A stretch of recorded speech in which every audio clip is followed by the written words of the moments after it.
Часове наред, без почивен ден, вече 10 години Илиян Русев, или както го наричат всички скури, е отдаден в помощ на специалните деца и то напълно безплатно.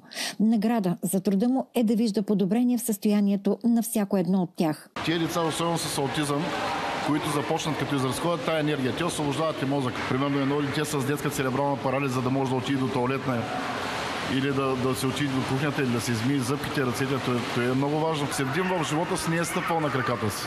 Сега в момента върви във водата. Да, във водата, но върви. И отделно плува по 300-400 метра. Той по-показателно няма. Няма дете, което да няма подобрение. Когато Скури видял, че неговите упражнения и плуването подобряват състоянието на децата, започнал да мечтае за изграждане на рехабилитационен център.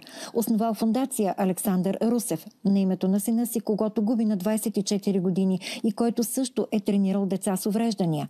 А нуждата от такъв комплекс е безспорна, защото в Русе няма достатъчно басейни, а деца и дори възрастни от цялата страна търсили Скури за помощ.